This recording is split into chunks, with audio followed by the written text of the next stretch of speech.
Actual గా మనం అవునండి. ఒంటరిగా ఉండాలన్న భయం వల్ల మనం దాన్ని ప్రేమ అనుకుంటున్నాం. మనకి హృదయంలో అవును. ఎవరి పట్ల ప్రేమ లేదు. పిల్లల పట్ల లేదు, భర్త అవునండి. పట్ల లేదు. వాళ్ళ మీద ఆధారపడ్డాన్నే మనం ప్రేమ అనుకుంటున్నాం. నేను ఒంటరి అయిపోతాను అన్న భయమే అదే ప్రేమ అనుకుంటాం. ఉమ్. ఆ బంధాన్ని ప్రేమ అనుకుంటారు. అదేం ప్రేమ కాదు, అక్కడ ప్రేమే ఉండదు. బంధం ఉన్నంతసేపు ప్రేమ ఉండదు. అవునండి. ఇక్కడ చూశారు కదా, ఇదే ఎప్పుడు నేను చెప్తున్నది ఇదే. ఎప్పుడు నేను ఒంటరి అదే. అయిపోతానేమో అంటూ నా కోసం భయమే. అలాగే అవును. చనిపోయిన వాళ్ళ కోసం ఏడవరు, వీళ్ళ కోసం ఏడుస్తారు. నేను ఒంటరి అయిపోయాను, నా సౌఖ్యాలు లేవని ఏడుస్తారు గాని వాళ్ళు మంచి లోకాలకు వెళ్ళారో లేదో అని ఏడుస్తున్నారా? అంటే మనిషికి ఎప్పుడు తన కోసమే, తెలియకుండానో తెలుసో అది ప్రేమని ముసుగేస్తారు. అది ప్రేమ ఎలాగవుతుంది?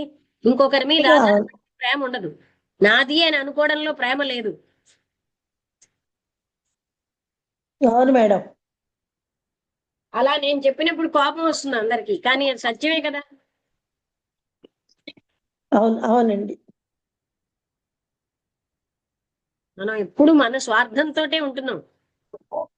ఆ స్వార్థం ఉన్నంతసేపు ప్రేమించడం రాదు. అవును మేడం.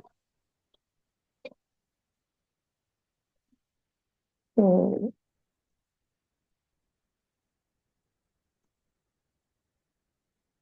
అందుకే డిపెండెన్సీ ఉన్నప్పుడు ప్రేమ లేదు. పొజెసివ్నెస్, నాది నా నా అనుకుని ఉన్నప్పుడే అక్కడ ప్రేమ లేదు. అది అది ప్రేమ అని ముసుగేసుకుంటాం. అవును మేడం. కరెక్ట్. నర్సాపురంలో ఒక ఎమ్మెల్యే గారి తండ్రి చనిపోయినప్పుడు ఆ చనిపోయిన ఆయన కోసం మనం ఉమ్. ఏడుస్తున్నామా? అయ్యో నేను ఒంటరి అయిపోయినాయి, ఆయన ఉన్నప్పుడు ఉన్న సౌఖ్యాలు లేవే. ఇలాంటి వాటికి ఏడుస్తాం, మన కోసమే ఏడుస్తున్నాం. వాళ్ళ కోసం అవును. ఏడవట్లే. అవునండి. పేరేం చెప్పుకుంటాం, వాళ్ళ కోసం ఏడ్చామంటాం. మనం ఏడుపు వెనకాలంతా స్వార్థమే. నా అవును పిల్లలు నా మేడం. పిల్లలు నా వాళ్ళు అన్న ఉన్నప్పుడు ప్రేమ లేదు అక్కడ. నా సౌఖ్యమే నేను చూసుకుంటున్నాను అందులో. అర్థమైందా? అవును. ఏదో నా పిల్లల్ని అవును మేడం. ప్రేమిస్తున్నాను, నా భర్తని ప్రేమిస్తున్నాను అంటారు. వాళ్ళు లేకపోతే నా గతే ఏమిటన్న భయం అక్కడ లోపల ఉంటుంది. అది కృష్ణమూర్తి గారు మనకు చూపెట్టే. అదే. అవును మేడం. కరెక్ట్. మామూలుగా ఇది అంగీకరించడం గొప్ప కష్టంగా ఉంటుంది, కానీ అవన్నీ లేకపోతేనే ప్రేమ ఉంటుంది. నాది అన్న భావం ఎంతకాలం ఉంటుందో, అవును. అవును ఆధారపడ్డ మేడం. ఉంటుందో అక్కడ ప్రేమ లేదు.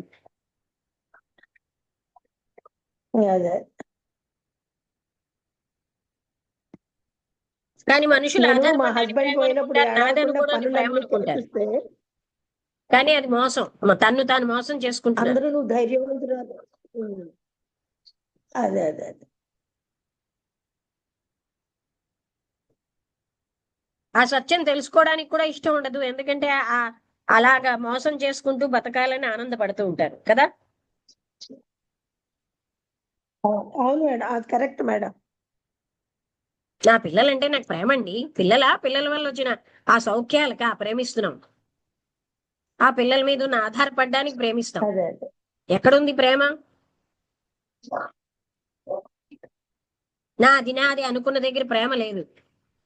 నా వాళ్ళు అంటే అది నా వాళ్ళన్న స్వార్థమే గాని ప్రేమ స్వార్థం, ఈ స్వార్థం ప్రేమ రహితంగా చేస్తోంది. అందుకని పొజెసివ్నెస్, నాది అని అవును మేడం. నేను అని ఉన్నంత కాలం ప్రేమ లేదు. అవును మేడం. ప్రేమన్న ముసుగేస్తాం.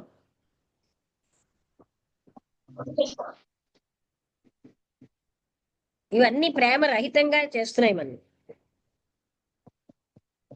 మనకి ఆనందం అవును ఉన్నంతసేపు మేడం. వెనకాల కరెక్ట్. భయం కూడా చూడం. కానీ ఆవిడ చెప్పినట్టుగా నెమ్మదిగా చూస్తే భయం ఉంది లోపల. అవును. ఒంటరిని అయిపోతానేమో. అవును. అందుకనే ఆ శూన్యాన్ని జాగ్రత్తగా చూడమంటున్నారు. ఏ అవును. ఆలోచన పెట్టకుండా, ఖండించకుండా, సమర్థించుకోకుండా చూడమంటున్నారు. అది ఉమ్. రావాలి మనకి. ఉమ్. అప్పుడు మనకి అసలైనటువంటి అవునండి. ఆ సత్యంతో, ఆ దైవంతో మనం కనెక్షన్ లో ఉంటాం. ఉమ్. అప్పుడు నిజమైన కారుణ్యము, ప్రేమ ఉంటాయి. అవును మేడం. అవును మేడం. ఇంత లోతైన విషయాలు కృష్ణమూర్తి గారు తప్ప ఎవరు చెప్పరు. ఇవాళ ఇంకా ఎక్కువ మంది వచ్చి ఉంటే బాగుండేది.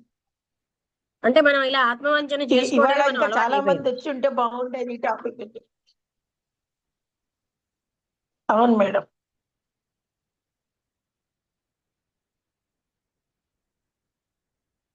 నా వాళ్ళు నా వాళ్ళు నా వాళ్ళు ఈ నా అన్నది ఉన్నప్పుడు ప్రేమ లేదు.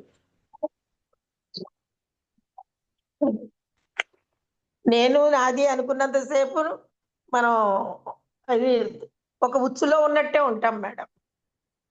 ఇంకా మనం వాళ్ళ నుంచి ఆశిస్తాం, వాళ్ళ మీద ఆధారపడుతున్నాం. ఇదంతా ప్రేమ అంటారు.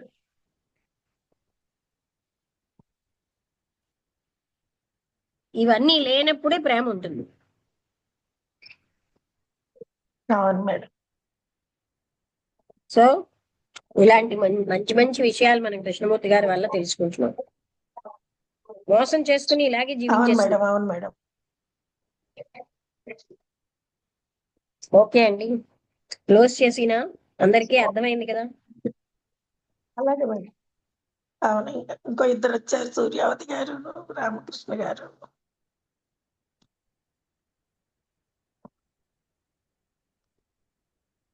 నమస్తే, క్లోజ్